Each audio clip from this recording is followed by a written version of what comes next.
नमस्कार बंधुगण केमन आছেন सबाई। এই গরমে নিশ্চয়ই খুব একটা ভালো নেই, মন করছে তো আইসক্রিম খাই বা কিছু ঠান্ডা ঠান্ডা কিছু খাই। চলুন আজকে আপনাদেরকে কুলফি বানিয়ে দেখাই, তাও আবার কাজু কাস্টার্ড কুলফি। এটা আপনারা একবার দেখে নিলে রেসিপিটা নিজেরাই ঘরে বানিয়ে নিয়ে নিজেরাই খেতে পারবেন, বাইরে গিয়ে আপনাকে কিনে আর খেতে হবে না। এর জন্য আমি ফুল ফ্যাট ক্রিমযুক্ত 1 লিটার দুধ গ্যাসে বসিয়ে দিলাম গরম হওয়ার জন্য। আর এদিকে 1 বাটি কাজু নিয়েছি, সেটা জলে ভিজিয়ে রাখবো। 20 মিনিটের মতন ভিজিয়ে রাখলেই দেখবেন কাজুগুলো নরম হয়ে গেছে। আর এদিকে 8-10টা এলাচ নেব, গোটা এলাচের দানাগুলো নেব আর খোসাগুলো ফেলে দেব না। খোসাগুলো চা হওয়ার সময় ওগুলো চায়ে ব্যবহার করে নেব, তাহলে চায়ে একটা সুন্দর সেন্টও হলো। সেই জন্য এগুলোকে চা পাতা যেখানে রেখেছি সেই কৌটাতে এর ছালগুলো ভরে রেখে দেব।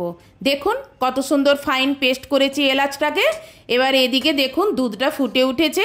এবার দুধটা একটু হাতা দিয়ে নেড়ে নিয়ে এখান থেকে আমি 1 গ্লাস দুধ সরিয়ে রাখবো।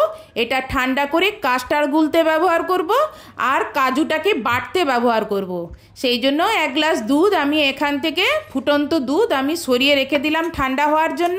আর এইদিকে কড়ার গায়ে যে সরগুলো লেগে আছে এই রকম খুন্তি দিয়ে কাচিয়ে এগুলো দুধের মধ্যে দিয়ে দেবেন।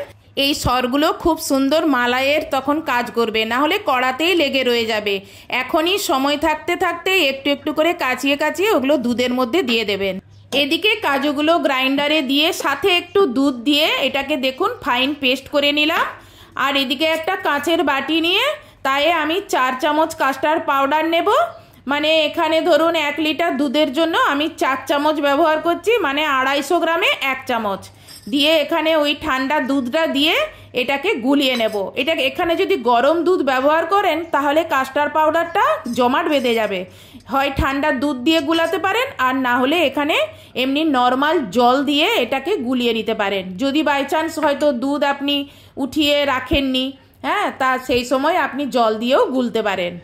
এবার ওই কাজু বাটাটা দুধের মধ্যে দিয়ে দিলাম। দেখুন দুধ কেমন ফুটে ফুটে কত কমে গেছে। এরকম 1/3 হয়ে যাবে যখন দুধ, তখনই এরকম কাজু পেস্ট আর আপনার পছন্দ মতন আপনি চিনি দেবেন। আমি এখানে 1/2 বাটি চিনি দিয়েছি, আমি যেরকম মিষ্টি খাই। আর সাথে এলাচ গুঁড়োটাও দিয়ে দিলাম। কাজু পেস্টটা দুধের সঙ্গে মিশিয়ে নিয়ে দুধটা যখন আবার ফুটে উঠবে তখন এখানে কাস্টার্ড পাউডারটা আরেকবার গুলিয়ে নিয়ে দুধের মধ্যে দিয়ে দেব। এই সময় গ্যাস কিন্তু অবশ্যই সিমে করে দেবেন, দিয়ে আস্তে আস্তে নাড়তে থাকুন। দেখবেন 1-2 মিনিটের মধ্যেই এটা এই রকম গাঢ় হয়ে গেছে। এবার এটাকে ঠান্ডার জন্য অপেক্ষা করতে হবে। দেখুন পুরোপুরি ঠান্ডা হয়ে গেলে কত সুন্দর জমাট বেঁধে যায়।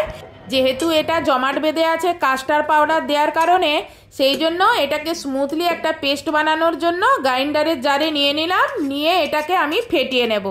ফেটালেই এটা দেখবেন আবার যেইকে সেই খুব সুন্দর একটা ক্রিমি ভাব এসে যাবে। দেখুন কত সুন্দর স্মুথলি একটা ব্যাটার তৈরি হয়ে গেছে। এবার এটা আমি কাগজের কাপে কাপে ঢেলে নেব। আপনার যদি ঘরে বাটি থাকে তাহলে বাটিতে ঢেলেও করতে পারেন, গ্লাসেও করতে পারেন, আপনার যেমন খুশি পাত্রে রেখে আপনি জমাতে পারেন। আমি এখানে ছোট ছোট চায়ের কাপে ভরে এটাকে জমাবো, যেহেতু এক একজনে এক একটা ইউজ করতে সুবিধে হবে। এবার ছোট ছোট কাগজ নিয়ে এর ওপরটায় ঢাকা দিয়ে দেবো, কেননা এটা যদি ঢাকা না দিই তাহলে ওপরে বরফ জমে যাবে। সেই জন্য ছোট ছোট কাগজ দিয়ে উপরে মুখটা ঢেকে দেব আর গার্ডার দিয়ে এটা টাইট করে নিচ্ছি। এইভাবে আমি সবগুলো করে নিয়ে ডিপ ফ্রিজে 8 ঘন্টার মতন এটাকে রেখে দেব। আমি এখানে 1 দিনের জন্য রেখে দিয়েছিলাম। এটা আপনারা 8 ঘন্টার মতন রেখেই এটা আপনারা খেতে পারবেন। এবার আমি কাগজের মাঝে মাঝে একটু একটু করে চিড়ে দিচ্ছি মিডিলটা, তাহলে এখান দিয়ে কাঠিটা দিলে কাঠিটা তাহলে সোজা হয়ে দাঁড়িয়ে থাকবে। এই কাগজটা যদি মুখে আটকানো না থাকতো তাহলে আমি কিন্তু কাঠিটা সোজা করে দাঁড় করিয়ে রাখতে পারতাম না, তখন আমাকে অন্য কোনো উপায় খুঁজতে হতো। মানে বাজারে যেরকম বা রাস্তায় যেরকম কুলফিটা বিক্রি করতে আসে, ওরা যেরকম বাটি থেকে বের করে নেয় জমাট বাঁধানো জিনিসটা, তারপরে 4টে কাঠি ঢুকিয়ে তারপর ছুরি দিয়ে 4টে টুকরো করে তারপরে যেইভাবে বের করতো আমাকেও ঠিক সেইভাবে বের করাতে হতো। ফ্রিজে আমি 1 দিনের জন্য রেখে দিয়েছিলাম। এবার 1 দিন পরে এই যে বের করে নিয়ে এসেছি।